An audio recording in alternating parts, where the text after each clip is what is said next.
Good morning, brother, sister. Doug White, once again. We're down here in Alabama.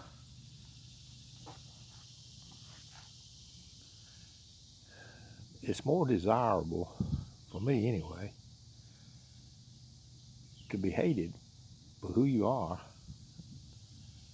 than to be loved for who I'm not. In other words,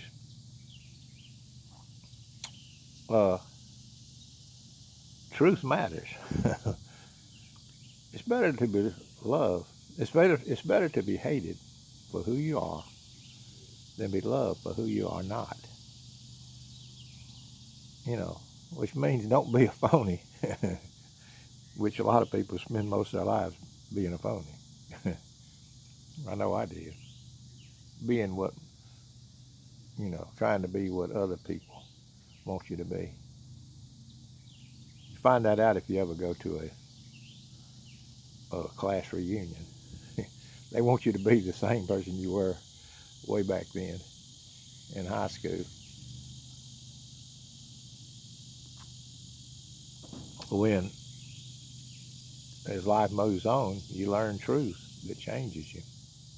Truth matters. I remember the way I first found out about our rigged reality was back when years back, I don't know, several years back, we didn't have the internet, and I told my wife we're not getting the internet. We can't afford it. Of course, but she wanted one of these flat top uh, computers so she could talk with her friends on, I think, Facebook. So I get one of those, but we still didn't have the internet. We were living in we were house sitting one of my kids' house up here in town, and we didn't live out here, but I'd come out here and cut grass every once in a while. But and anyway, I bought her one of these flat top computers, not intended to get the internet, but we got it through the airwaves some kind of way from some of the neighbors that were living in that neighborhood. And just to show you the providence of God, I was not looking for this truth.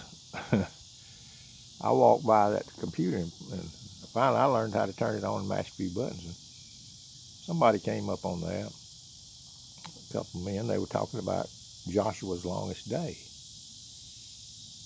And I got to thinking, and it just clicked in my mind. If the sun and moon were making a circuit, the sun and moon were in motion, then we couldn't be spinning. And then all of our science that we thought we knew, all of our degrees that we thought we were true, was a big fat lie. It just clicked, in my mind.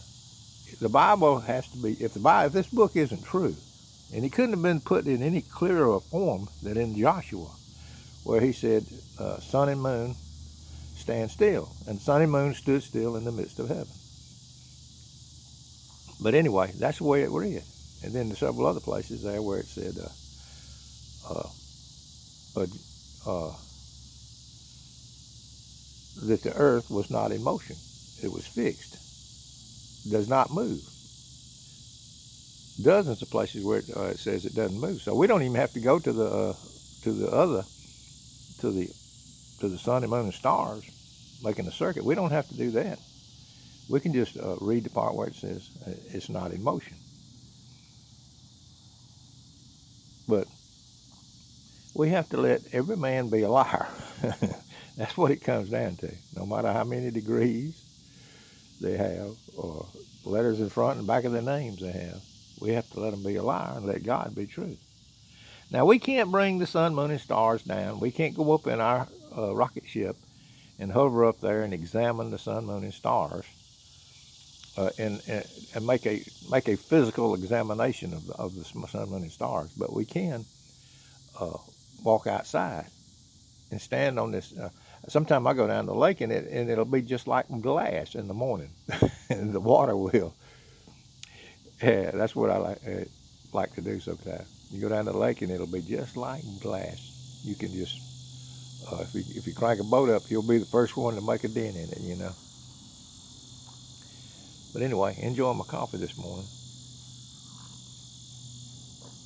Got stung yesterday. I was up on the house. I shouldn't be up on the house at 74 years of age, but it sprung a leak and I got up there. And so while I was up there rambling around trying to get the leak stopped, I pulled up this piece of tin and there was a wasp, some red wasps there. One of them got me in the arm, and it was either jump off the house and die or get stung by some wasps. So I got stung once, and then I fought back. I think I got one or two of them. But anyway, just want to talk this morning to anybody out there that's listening, what the miraculous way I found out that we were living in a rigged reality. That all these scientists, oh man, were posers. They didn't know what they were talking about. But anyway, this wasn't a contrived thing, and also the way I got my little channel is this phone here. That wasn't contrived either. I walked around with this phone in my pocket, didn't know it had I was mashing a button one time, I learned how to take a picture. Then I mashed another button and it started taking moving pictures. I went and told one of my kids, and he said, "Oh yeah, you can even have a channel on there and of your own." So in 10 minutes, I had a channel. They'd set me up with a channel on YouTube, so I can get on here and ramble and drink my coffee in the morning. So this thing wasn't contrived, brothers and sisters. This was a miraculous revelation of God, I believe, about the world that we live in. We're not living on a spinning ball. Nobody's been to the moon. Most everything you see on the news is designed to to control the masses, to move the masses in the way that the posers in high places want them to move. But the good news is God's working everything after the counsel of his own will. Everything's going to be all right for God's people. He's not going to lose one of all that the Father has given him. Whatever the enemy of your soul, whatever your adversary means for evil, God means for good. And some of these people that are working for the other side are even God's people themselves that know not what they do. So everything's cool this morning. Everything's going to be all right. I don't care what the news says is coming down the road. I remember the news way back then when I was a boy was duck and cover, because we can blow the world up now with our advanced weaponry. We can blow it up. So duck and cover. So here I am. I worried for 70-something years. You could have worried for 70-something years, or you just went out and lived your life and not worried about it. Who knows? Even that also could be contrived itself. This no, I don't believe. I believe the destroying the world, destroyer of worlds is God, not the old devil. He wished he could destroy the world. He'd do it in a New York minute. But only God can destroy the world, and I think that's what's going on with that. But anyway, just want to get on here and talk with everybody. Didn't have too much really to say. except that let every man be a liar. So, some old-timey sayings that are good, that aren't too preachy. You know, you don't want to get too preachy because that turns people off. But uh, uh, truth matters. Truth matters. Whenever you move toward truth, the more people are going to dislike you. It's going to stick in the craw. It goes against man's fallen nature. The truth is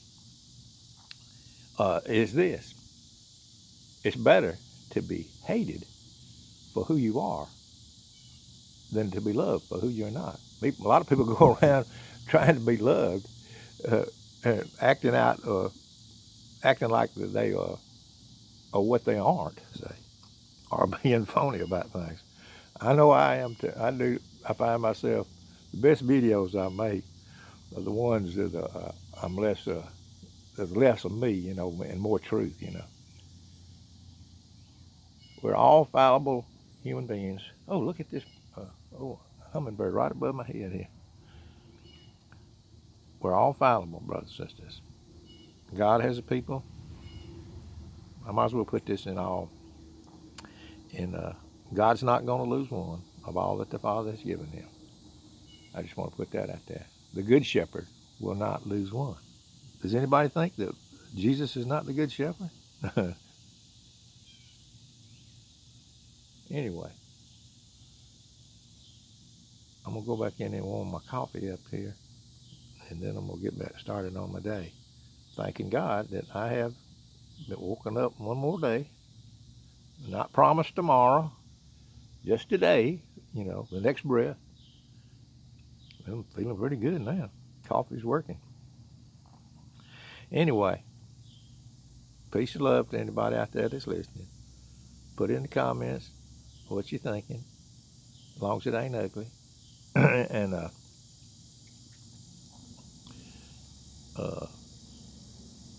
I'll see you later, Lord willing. Peace and love from this old boy down here in Alabama.